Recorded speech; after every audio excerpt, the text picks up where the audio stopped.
पुण्यातील एमपीएससीच्या विद्यार्थ्यांचं आंदोलन तापण्याची चिन्ह आहेत. 6 विद्यार्थी पुण्यामध्ये उपोषणाला बसलेले आहेत. विद्यार्थ्यांच्या उपोषणाला रोहित पवार यांनी पाठिंबा दिलेला आहे. ते सहभागी झाले.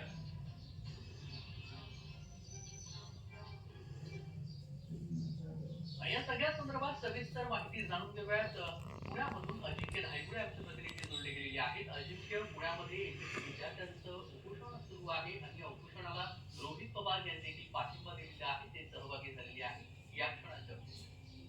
तो नक्कीच खरं तर पुण्यातील शास्त्री रोडवर आपण पाहू शकतो की गेल्या 3 दिवसापासून एमपीएससी करणाऱ्या विद्यार्थ्यांचं आंदोलन सुरू आहे. त्यांची जी मागणी आहे ती कृषी खात्याच्या 258 जागा आहेत त्या वाढवून मिळाव्यात. त्याचबरोबर ज्या आयबीपीएस आणि कृषी खात्याची जी राज्यसेवेची परीक्षा एकाच दिवशी आलेली आहे ती परीक्षा पुढे ढकलण्यात यावी अशी विद्यार्थ्यांची मागणी आहे आणि त्यासाठी गेल्या 3 दिवसापासून या ठिकाणी विद्यार्थी आंदोलन करत आहेत. कालच खासदार सुप्रिया सुळे यांनी या आंदोलनाला भेट देऊन पाठिंबा दिलेला आहे. तर काल रात्रीपासून आमदार रोहित पवार या ठिकाणी आंदोलन करत आहेत. आपण पाहू शकतो की काल रात्रीपासून आमदार रोहित पवार या ठिकाणी बसलेले आहेत आणि या विद्यार्थ्यांच्या आंदोलनाला पाठिंबा रोहित पवार देत आहेत.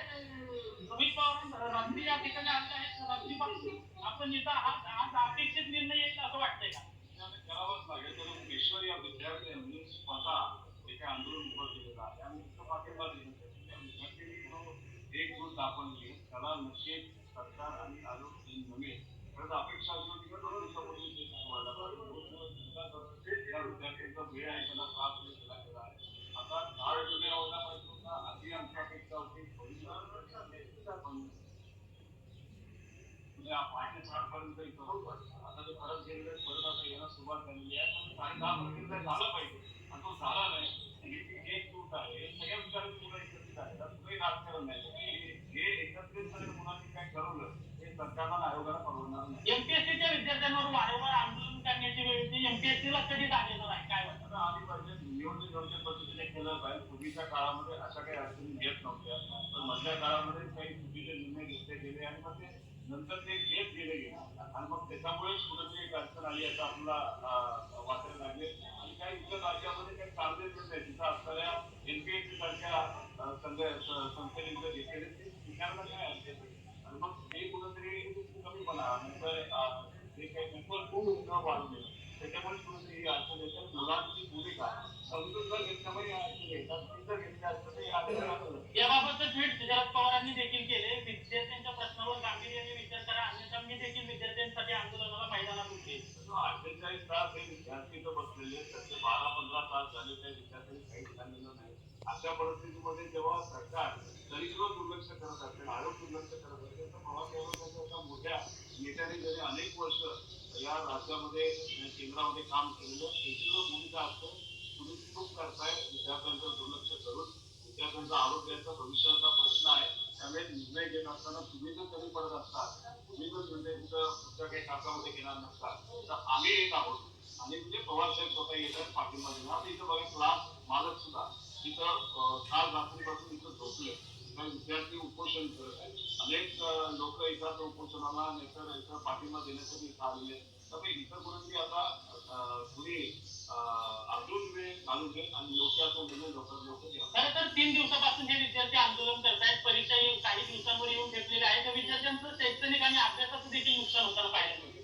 पुढे अकरावीच लागेल त्यामुळे परीक्षेला पुढे एखाद महिना तरी कमीत कमी 3 महिना विद्यार्थ्यांना अभ्यासाला द्यावा लागेल. त्याच्याबरोबर जे राज्य याची परीक्षा आपल्याला कुठली सेवा परीक्षा सुद्धा पुढच्या 3 महिन्यामध्ये हा विषय संपत परीक्षा देऊन मोकळं व्हावं लागेल आणि हे जर झालं नाही तर ते विद्यार्थी तो दिसणार नाही. आता एक अंदाज आपण आलेला आहे.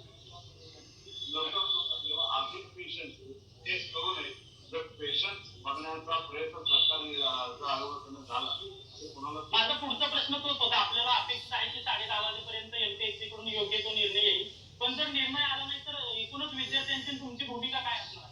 माझ्या भूमिकेचा विषय मी पाठिंबा देण्यासाठी आलो. भूमिका मांडणारे सगळे विद्यार्थी त्यांना हा लढा त्यांनी उभा केला आणि मग पाठिंबा देतो आणि त्याच्यानंतर त्यांनी निर्णय घेतला की नाही हा अजून मोठा करायचा. आज 15,000 होते आज संध्याकाळी 1 लाख लोक होते मग उद्या 2 लाख होते. मागचे विद्यार्थी या महाराष्ट्रामध्ये ठरवलं हा रोड सुद्धा होणार नाही आणि पुन्हा इतका पवित्र नाव आहे त्यांनी सुद्धा त्यावेळेस आंदोलनात आणि मोठ्यामध्ये हे केलं होतं. मग तिथं एक वेगळं आधुनिक टाईपचं वेगळं आंदोलन आपल्या देशामध्ये पुन्हा काय केलं ही पण सरकारमध्ये नसेल या विद्यार्थ्यांच्या अजून रोषाळ्यासमोर जाण्याची त्यांनी निर्णय घ्यावा म्हणून आता कुठेतरी निर्णय घेतला पाहिजे विद्यार्थ्यांच्या बाजूने हा विषय चालेला पण सांगतो. तुम्ही खरं तर काल रात्रीपासून या ठिकाणी बसलेला आहे. काही अधिकाऱ्यांची मंत्र्यांशी तुमचं बोलणं झालं यावर? अधिकाऱ्यांशी बोलणं झालंय पण मंत्र्यांकडून फोन पोहोचवला जात नाही. आता ठीक आहे त्या मंत्री काय करतात तर राजकीय पैशावर ठिकठिकाणी आता सरकारच्या पैशावर राजकीय कार्यक्रम हे घेत चाललेले आहेत. ते पैसा सरकार आणि मोठे कार्यक्रम घेऊन त्यांना असं वाटतं की पॉप्युलर योजना आणण्याची कोणी निवडून देतात. निर्णय घेणारे हे विद्यार्थी हे त्यांच्याकडे दुर्लक्ष करतात. त्यामुळे आमचं मत होतं की काल थोडा वेळ काढला विद्यार्थ्यांची बोलणं करून काल रात्री तुम्ही जे निर्णय घेतला तो विषय संपला असतो. परवा 1.5 वर्ष तुम्ही वेट करता तो आयोग. मग काल संध्याकाळी तुम्हाला निर्णय घेता येत नाही. तुम्ही आता तुम्ही झोपला असताल, झोप चांगली झाली असेल, आज सकाळी जिम झाली असेल, चहा झाला असेल, नाश्ता झाला असेल, आता ऑफिसमध्ये जाऊन 10:30 वाजता निर्णय काल रात्री आयोगाने एक ट्विट केलं होतं त्यानंतर पुढचा निर्णय येणं अपेक्षित होता. आयोग दिरंगाई का करते काय वाटतं? आयोगाने निर्णय घ्यायला पाहिजे होता. उगाच त्यांनी कारणं का देतात हे सांगता येणार नाही.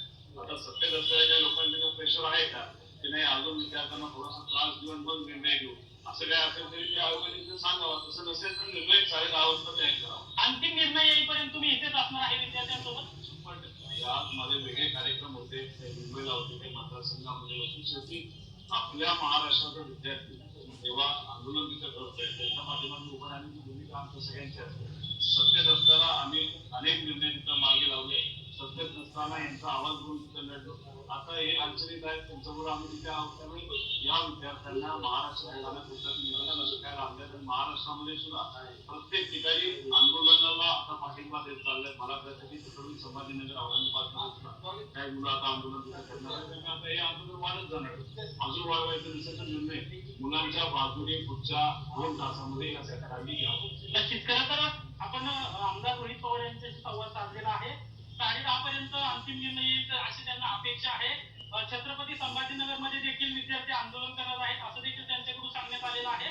हे आंदोलन जर वाढवायचं नसेल तर लवकरात लवकर सरकारने निर्णय घ्यावा असं एक त्यांच्याकडून सांगण्यात आलेलं आहे. माझ्यासोबत या ठिकाणी जो विद्यार्थी जे 3 दिवसापासून या ठिकाणी बसून आहेत ते देखील आहेत. त्यांच्याशी बोलणार आहोत. नक्की आता अपेक्षित काय आहे? सरकार तुम्हाला कधीपर्यंत तुमचा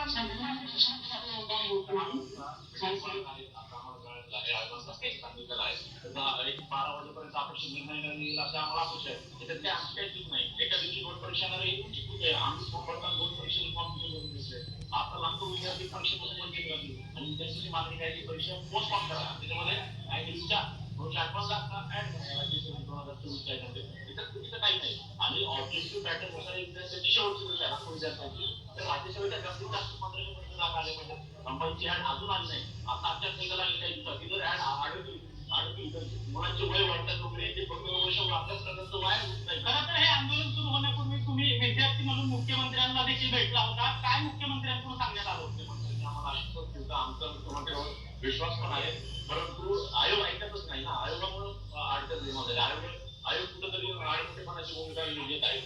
तर आम्हाला कुठेतरी वाटतं त्यांना आयोग असताना वाटतं की वर्तमानाने त्याच्यामध्ये अगदी अजिंक्य पुढच्या 2 तासामध्ये निर्णय येणं अपेक्षित आहे. मात्र पुण्यामध्ये विद्यार्थ्यांचं आंदोलन सुरू आहे. आपण सोबतच राहा. अजून एका बातमीची अपडेट आपल्याकडून जाणून घ्यायचे. त्याला गांभीर्य नाही. सरकारनं योग्य भूमिका स्पष्ट केली नाही तर मी स्वतः आंदोलनामध्ये सहभागी होणार. शरद पवार यांनी राज्य सरकारला हा इशारा दिलेला आहे. पुण्यामध्ये एमपीएससी विद्यार्थ्यांचं उपोषण सुरू आहे, आंदोलन सुरू आहे आणि या आंदोलनामध्ये रोहित पवार देखील सहभागी झालेले आहेत. आणि यानंतर आता शरद पवार यांनी आपली भूमिका स्पष्ट केलेली आहे. शरद पवार यांनी म्हटलेलं आहे या विद्यार्थ्यांचे प्रश्न हे तातडीनं सोडवले गेले पाहिजेत. जर नाही सोडवले गेले तर स्वतः मी आंदोलनामध्ये सहभागी होणार असा इशारा राज्य सरकारला शरद पवार यांनी दिलेला आहे. आणि दरम्यान पुण्यामध्ये एमपीएससी विद्यार्थ्यांचं आंदोलन सुरू आहे. या संदर्भात शरद पवार यांनी ट्विट केलेलं आहे. पाहूया ग्राफिक समाज. पुण्यामध्ये एमपीएससीच्या विद्यार्थ्यांनी पुकारलेल्या आंदोलनासंदर्भात विद्यार्थ्यांच्या हिताचा विचार करणं सरकारचं कर्तव्य आहे. परंतु सत्ताधारी याला गांभीर्यानं घेताना दिसत नाहीत. सरकारनं योग्य भूमिका स्पष्ट केली नाही. तर पुण्याच्या आंदोलनस्थळी मी स्वतः आंदोलनामध्ये सहभागी होऊन विद्यार्थ्यांना न्याय मिळवण्यासाठी मैदानात उतरणार.